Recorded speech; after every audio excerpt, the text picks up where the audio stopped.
믿음은 맹목적으로 뛰어드는 게 아닙니다. 탄탄한 증거에 기반한 합리적인 걸음이죠.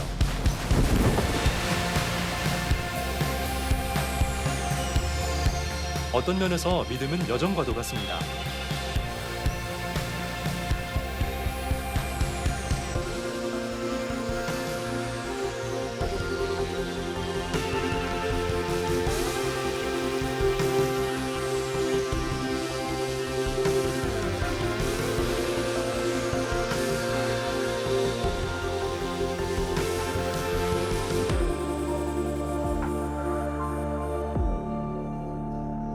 우정으로 시작된 관계를 오랫동안 이어갈 수 있다는 건 정말 멋진 일입니다.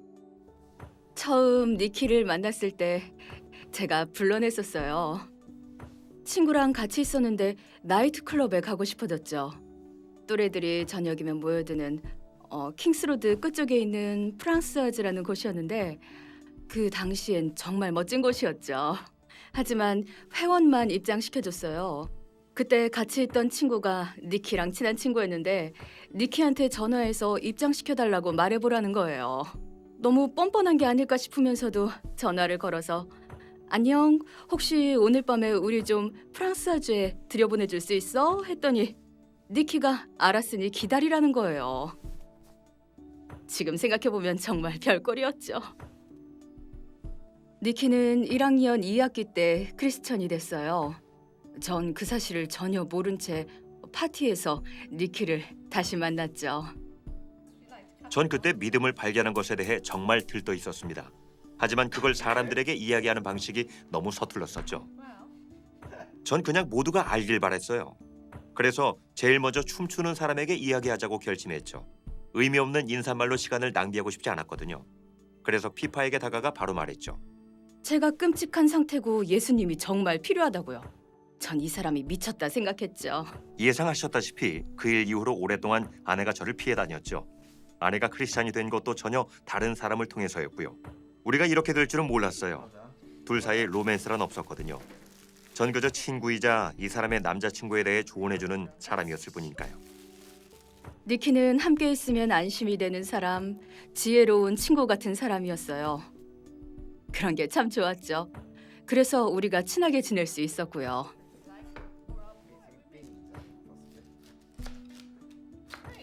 그런데 대학교 졸업 마지막 파티에서 뭔가 달라지기 시작했어요. 다른 사람이 피파를 파티에 초대했었는데 우린 그냥 같이 이야기를 나누다가 춤을 추기 시작했어요. 그러다 아침 6시에 테니스를 치기 시작했고 또 배 탔잖아요. 방에서 조그만 배도 탔죠. 그리고 손을 잡게 됐는데 저한테는 그게 우리 이제 사귄다는 의미로 다가왔죠. 무언가가 바뀐 걸 알게 된 겁니다. 새 삶이 시작된 거죠. 크리스찬이 되는 것은 짜릿한 모험입니다. 사도 바울은 그런즉 그리스도 안에 있으면 새로운 피조물이라 이전 것은 지나갔으니 보라 새 것이 되었도다 라고 말하죠. 그럼 크리스찬이 된다는 건 뭘까요? 하나님을 믿는다고 말하거나 매주 교회에 간다고 해서 크리스찬이 되는 게 아닙니다. 하나님은 믿지만 자신을 크리스찬이라고 하지 않는 사람들도 많거든요. 어떤 사람들은 착한 사람들을 보고 진정한 크리스찬이라고 말합니다. 무신론자 중에도 착한 사람은 많이 있어요. 하지만 크리스찬이 아니니 그렇게 여겨지긴 원치 않겠죠. 누군가는 자신이 기독교 국가에서 태어났으니 크리스찬이라고 말합니다. 하지만 그렇다고 크리스찬이 되는 것도 아닙니다. 맥도날드에서 태어났다고 햄버거가 되진 않는 것처럼요. 크리스찬, 즉 그리스도인은 그리스도의 사람입니다. 예수 그리스도를 따르면서 하나님과 관계를 맺은 사람들인 거죠. 믿음이 뭐냐고요? 믿음이라 확신과 평화의 조합인 것 같아요. 맞아요. 믿음? 미안한데 모르겠네요. 좋은 질문이긴 하네요. 실례죠. 세례 받은 거? 전 할머니 때문에 크리스마스랑 부활절만 교회 가는 날라리라. 보지 않고 믿는 거? 이 인터뷰가 끝나면 같이 밥을 먹으러 갈 거라고도 믿고 그렇지. 있죠. 믿음은 종교랑 상관이 없다고 봐요. 어떻게 표현해야 할지 모르겠어요. 직접 보지 못했어도 믿는 거죠. 하루를 살아갈 수 있게 해주고요.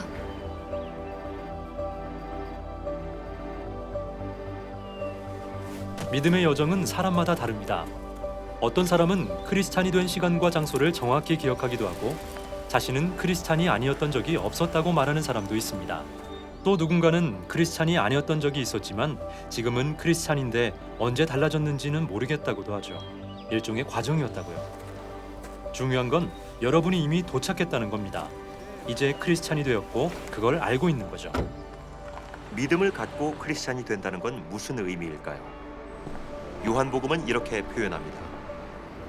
영접하는 자, 곧 그 이름을 믿는 자들에게는 하나님의 자녀가 되는 권세를 주셨으니. 사도 요한은 이것이 가장 친밀하고 가까운 사랑의 관계라고 이야기합니다. 부모와 자녀의 관계 같으면서도 연인이나 친구 사이 같기도 하죠. 신약에서는 종종 남편과 아내에 비유하기도 하고요. 그만큼 가깝고 친밀한 관계인 겁니다. 결혼한 사람은 자신이 결혼했다는 것을 압니다. 여러분이 크리스찬이라면 크리스찬인 걸 알 수가 있죠. 하나님은 여러분이 이에 대한 확신을 갖길 원하십니다. 요한은 말합니다. 내가 하나님의 아들의 이름을 믿는 너희에게 이것을 쓰는 것은 너희로 하여금 너희에게 영생이 있음을 알게 하려 함이라. 여러분이 크리스찬임을 알면 그 관계 안에 있다는 걸 알고 또 영생을 가졌다는 것도 안다는 것이죠. 그렇다면 이 믿음과 확신의 근거는 무엇일까요? 믿음은 감정이 아닌 증거와 사실에서 출발합니다. 여러분이 만약 제게 피파와 결혼했다는 증거를 보여달라고 하신다면 전 혼인증명서를 보여드릴 겁니다. 그게 제가 아내를 사랑한다는 걸 보여줄 뿐 아니라 우리의 결혼을 입증하는 증거이니까요. 제가 크리스찬임을 어떻게 아냐고 물으신다면 전 하나님의 말씀인 성경을 가리킬 겁니다. 하나님을 아는 지식은 하나님의 약속에 근거하기 때문입니다.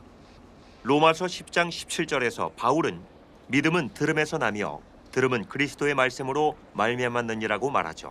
어쩌면 여러분은 이미 알파에서 토크를 듣고 이야기를 나누면서 이런 경험을 하셨을 수도 있겠지만 저는 성경을 읽으면서 이것이 진리란 확신을 가지게 되었죠. 제 믿음은 들음에서 왔고 들음은 성경을 읽는 데서 왔습니다. 성경은 우리가 하나님과 소통하는 한 방법입니다. 나중에 더 자세히 살펴보겠지만 여러분도 하나님의 말씀을 읽고 그 말씀을 실천해 볼 수 있습니다. 예를 들자면 예수님이 주신 약속 중에 요한계시록 3장 20절이 있습니다. 볼지어다 내가 문 밖에 서서 두드리노니 누구든지 내 음성을 듣고 문을 열면 내가 그에게로 들어가 그와 더불어 먹고 그는 나와 더불어 먹으리라. 홀만 헌트란 화가는 이 구절을 그림으로 표현했습니다. 세상의 빛이란 이 작품은 이곳 성바울 성당에 걸려 있는데요. 세상의 빛이신 예수님이 담쟁이 덩굴과 잡초로 뒤덮인 문 앞에 서 계십니다. 문은 누군가의 마음의 문을 상징합니다. 이 사람은 자신의 삶에 예수님을 한 번도 초대해 본 적이 없죠. 예수님이 문 앞에 서서 문을 두드리고 계십니다. 열어주길 기다리고 계시죠. 그 사람의 삶에 들어가서 그와 함께 먹길 바라시는 겁니다. 함께 먹는다는 건 우정의 징표죠. 예수님은 삶의 문을 여는 모든 이들에게 그 우정을 베푸시는 겁니다. 누군가 홀만 헌트에게 문에 문고리를 안 그리는 실수를 했다고 지적을 했습니다. 하지만 홀만 헌트가 대답했죠. 아니요, 일부러 그런 겁니다. 문고리는 안쪽에 달려 있거든요. 다시 말해 예수님이 우리 삶에 들어오시려면 우리가 문을 열어야 합니다. 예수님은 여러분의 삶에 억지로 들어가시지 않습니다. 그분을 초대할 수 있는 선택의 자유를 주시죠. 하지만 이렇게 약속하십니다. 누구든지 내 음성을 듣고 문을 열면 내가 그에게로 들어갈지도 모르겠다나 생각해 봐서가 아닙니다. 여러분이 그분을 초대하면 그분은 반드시 들어오십니다. 그리고 지금부터 영원까지 여러분과 항상 함께 하십니다. 이것이 그분의 약속이고 말씀이죠. 제가 결혼했는지 어떻게 아냐고요? 혼인증명서도 있지만 1978년 1월 7일 일어났던 제 결혼식을 말할 수 있습니다. 제가 크리스찬인지 어떻게 아냐고 물으신다면 과거에 실제로 일어난 사건들을 들 수 있는 거죠. 바로 예수님의 죽음과 부활을요. 예수님의 죽음이 어떻게 제 삶을 변화시켰는지를 이해하는 데 정말 어려움이 많았습니다. 누군가는 제게 이사야 53장 6절을 읽어주며 이렇게 설명해 주었습니다. 우리는 다 양 같아서 그릇 행하여 각기 제 길로 갔거늘. 그리고 이렇게 말했죠. 만약 이 손이 여러분과 저이고 이 책이 우리가 지은 모든 잘못이라면 우리는 모두 양 같아서 그릇 행하여 각기 제 길로 갔거늘. 우리의 잘못이 우리를 하나님으로부터 끊어내서 하나님과 우리 사이에 분열이 생긴 거죠. 반면에 예수님은 아무런 잘못이 없으시고 순결한 삶을 사셨습니다. 예수님과 아버지의 관계는 언제나 완벽했고 100% 순결한 삶을 사신 유일한 사람이시죠. 우리는 다 양 같아서 그릇 행하여 각기 제 길로 갔거늘. 하지만 다음의 말씀이 이어집니다. 그러나 여호와, 즉 하나님께서는 우리 모두의 죄악을 그에게, 즉 십자가에서 예수 그리스도에게 담당시키셨도다. 예수님이 십자가에서 하신 일은 여러분과 저를 대신해 여러분과 저의 죄를 짊어지시는 것이었습니다. 그래서 우리에게 남겨진 게 뭔지 보이십니까? 여러분과 제게요. 하나님과 교제할 수 있는 자유를 얻은 것입니다.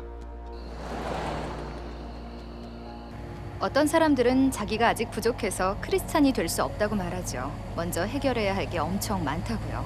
하지만 그렇지 않습니다. 지금 모습 그대로 나오면 되는 거예요. 여러분이 뭘 했는지, 뭘 이뤘는지는 중요하지 않아요. 예수님이 십자가에서 여러분을 위해 하신 일이 중요한 거죠. 완전한 용서를 받는 거예요. 선물 받는 것처럼요. 바울은 이렇게 기록합니다. 죄의 삭은 사망이요 하나님의 은사는 그리스도 예수 우리 주 안에 있는 영생이니라. 전 공짜 선물이라는 말을 곧이곧대로 듣지 않습니다. 뭔가 함정이 있을 거라 생각하거든요. 하지만 영생은 그런 것들과는 전혀 다릅니다. 완전히 무료이고 함정도 없죠. 하지만 대가는 있습니다. 예수님의 생명이 그 대가였죠. 이 선물은 회개와 믿음으로 받을 수 있습니다. 회개는 우리의 생각을 바꾸고 삶의 나쁜 것들에서 돌이키는 겁니다. 믿음은 예수님을 신뢰하는 것이고요.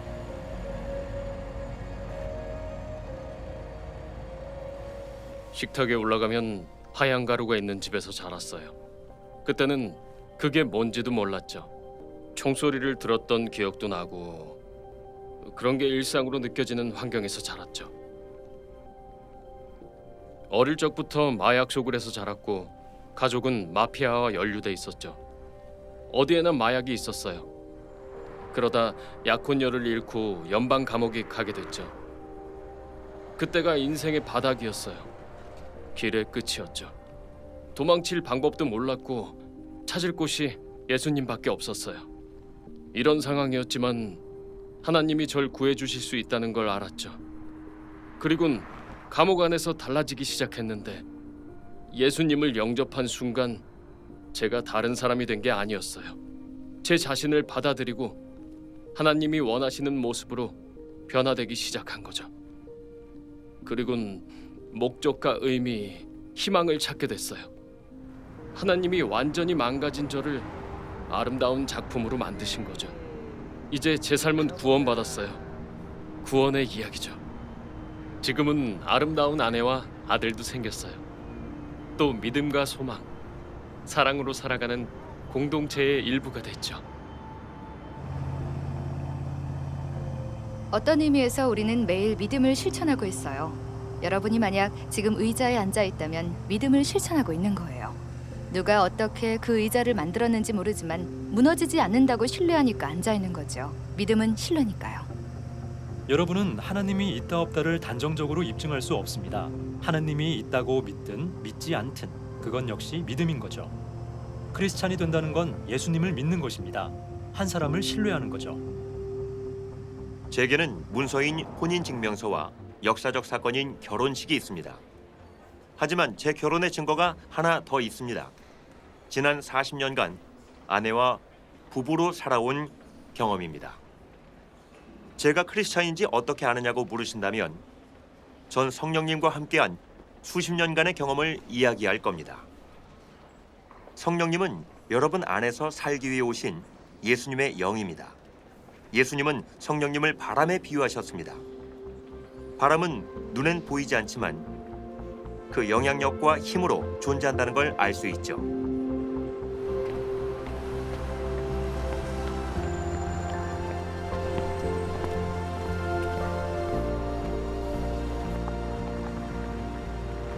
사람은 대부분 변화를 두려워합니다. 크리스찬이 되는 게 인생에 무슨 의미냐고 생각할 수도 있을 거예요. 하지만 이것은 좋은 변화입니다. 바울은 말합니다. 오직 성령의 열매는 사랑과 희락과 화평과 오래 참음과 자비와 양선과 충성과 온유와 절제니. 크리스찬이 된다고 남보다 우월해지는 건 아닙니다. 하지만 어제의 나보다 나은 내가 될 순 있죠. 성령님이 제 삶에 오셨을 때 제가 달라지기 시작했습니다. 하나님 예수님과 관계를 맺는 방식이 달라지기 시작했죠. 제가 스쿼시를 치러 가는 헬스클럽이 있는데요. 지난 몇 년간 그곳 회원들과 좀 친해졌습니다. 대부분은 택시기사, 건축업자고요. 남자 스트리퍼도 있는데 저랑 아주 친해졌죠. 우리끼린 서로 별명을 부르는데 제 별명은 닉 더 빅이에요. 그중 한 명이 일요일에 교인이 얼마나 오냐길래 한 5천 명쯤 온댔더니 지저스! 라며 놀라는 거예요. 그래 좀 맞다고. 그 지저스, 예수님 때문에 오는 거라고 했죠. 크리스찬이 되기 전에는 저에게도 지저스는 그런 비속어였습니다. 하지만 크리스찬이 된 후로 지저스는 제 친구가 됐어요. 그리고 다른 크리스찬과의 관계도 달라졌습니다. 전에는 크리스찬들이 진짜 이상한 사람들이라고 생각했어요. 대학 때 크리스찬들이 죽 파티를 하곤 했는데요. 누가 모여 앉아 죽이나 먹는 파티에 가겠어요? 근데 크리스찬이 되고 나니까 제가 그 죽 파티에 가더라고요. 그리고 거기서 만난 친구들이 수십 년 지난 지금까지 함께하는 친구가 됐습니다. 그리고 모든 사람들과의 관계도 달라졌습니다. 만난 적도 없는 사람들을 향한 새로운 사랑을 느낀 거죠. 가난한 자, 수감자, 타인을 사랑하게 됐고요. 이렇게 제 삶에 객관적 변화들이 일어난 겁니다. 하지만 동시에 성령님을 주관적으로 경험하기도 했죠. 바울은 이렇게 말합니다. 성령이 친히 우리의 영과 더불어 우리가 하나님의 자녀인 것을 증언하시나니. 결혼한 지 얼마나 됐냐고요? 30... 어디 맞출 수 있나 한번 봅시다. 헨리가 35이니까 37년? 맞아요? 37년이라니. 첫 아이가 생겼을 때 우린 아이를 맞을 준비가 거의 안 되어 있었죠. 그런데 헨리가 태어난 순간 이 엄청난 사랑이 우리를 뒤덮었죠. 난 일, 사랑해, 사랑이란 생각뿐이었고, 하지만 애들이 밤새 울면 아주 좋은 만큼 아주 피곤해져요. 그런데도 매번 일어나서 아이들에게로 가죠. 여전히 안아주고 돌봐주고 먹이고 사랑하죠. 하나님이 우리를 그보다 더 사랑하신다면 그건 정말 엄청난 사랑인 거예요. 물론 인간의 사랑은 이기적이고 쉽게 변하기도 하지만 그럼에도 이 사랑이라는 것은 아주 깊고 심오하죠. 성경이 부모와 자녀의 비유를 사용한다는 점이 참 놀라운 겁니다. 하나님은 그 어떤 부모보다 우리를 더 사랑하시죠. 그보다 더한 사랑이라는 건 정말로 강력한 겁니다. 우정도 마찬가지입니다. 우정은 친구를 향한 사랑이죠. 성경에서 예수님은 우정으로도 비유하며 너희를 친구라 하였노니 라고 말씀하십니다. 하나님은 여러분을 사랑하시고 예수님은 여러분에게 누구보다 가까운 친구가 되길 원하십니다. 그 우정은 하나님이 얼마나 우리를 사랑하시는지를 보여주는 한 단면일 뿐입니다. 만약 여러분이 모범적인 부부를 안다면 그 관계를 통해서도 여러분을 향한 하나님의 사랑을 깨달을 수 있을 겁니다. 또는 좋은 모델이 되는 부모와 자녀의 관계, 혹은 여러분의 부모님이나 자녀를 향한 사랑을 통해서도 알 수 있죠. 꼭 경험하지 않더라도 그런 사람들을 보는 걸로도 알 수 있어요. 아주 친밀한 부부를 보면 정말 서로를 사랑하는구나 하잖아요. 그런데 하나님은 저를 그것보다 더 사랑하신다는 거죠. 바울은 말합니다. 성령이 친히 우리의 영과 더불어 우리가 하나님의 자녀인 것을 증언하시나니.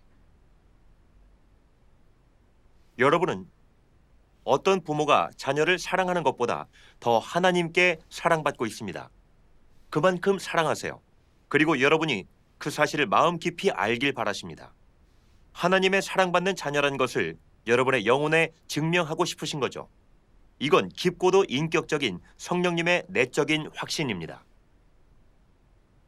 저희에게 손주가 넷인데요. 손주 얘기를 해서 죄송합니다. 윈스턴 처칠에게 누가 물었대요. 제가 우리 손주 얘기를 했던가요? 아니요, 안 하셨습니다. 그래서 정말 감사합니다. 그러니 우리 큰 손주 엘비 얘기하는 걸 용서하세요. 엘비가 2살이었을 때가 기억납니다. 부모인 조니와 타라는 당연히 엘비를 사랑하고 아낍니다. 엘비도 부모를 너무 사랑하고요. 그런데 가끔은 부모님과 더 친밀함을 느끼고 싶어 해요. 그러면 이렇게 손을 들고는 아빠 안아줘, 아빠 안아줘 합니다. 그러면 조니가 엘비를 들어 품에 안습니다. 그렇게 친밀함, 가까움을 느끼는 거죠. 사랑받고 안기는 경험을 하는 거예요. 근데 그게 바로 성령님이 우리에게 하시는 겁니다. 때로 우리는 그분이 우리 영혼에 증명하시는 걸 경험합니다. 하나님이 우리를 안아주시고 감싸시고 사랑해 주심을 느끼는 거죠. 이것이 바로 하나님의 사랑에 대한 주관적인 경험입니다. 하나님은 여러분이 하나님의 자녀임을, 사랑받고 있음을, 하나님과의 관계 안에 있음을 깨닫기를 원하십니다. 만약 그 관계 속에 있다는 확신이 들지 않으신다면 제 짧은 기도를 마음으로 함께 해주시기 바랍니다. 아직 준비가 안 된 분들은 괜찮습니다. 앞으로도 시간이 몇 주 더 있으니까요. 하지만 기도하고 싶으시다면 마음속으로 이 기도를 함께 따라 하시면 좋겠습니다. 이건 그냥 죄송하다고 말하는 기도입니다. 나쁜 것에서 돌이키고 우리 위해 십자가에서 죽으심에 감사하는 거죠. 그리고 마음의 문을 열고 들어오세요라고 초대하는 겁니다. 그럼 괜찮으신 분들은 잠깐 함께 기도하겠습니다. 마음으로 함께 따라해 주세요. 기도하겠습니다. 지금 여기 와 계신 예수님의 모습을 떠올려 보세요. 여러분의 마음 문 앞에 서서 지금 문을 두드리고 계십니다. 그분을 안으로 초대하고 싶다면 이 기도를 하시기 바랍니다. 주 예수님, 저를 그렇게 사랑해 주시니 감사합니다. 이제 제 삶의 모든 나쁜 것들에서 돌아섭니다. 용서를 구해야 할 것이 떠오른다면 지금 용서를 구하세요. 그런 다음 말하세요. 예수님, 나를 위해 죽으셔서 용서받고 자유롭게 해주시니 감사합니다. 이제 제가 주님께 용서를 받았습니다. 주님을 신뢰합니다. 성령님을 통해 제 마음에 오셔서 영원히 저와 함께 해주세요. 예수님 감사합니다. 아멘.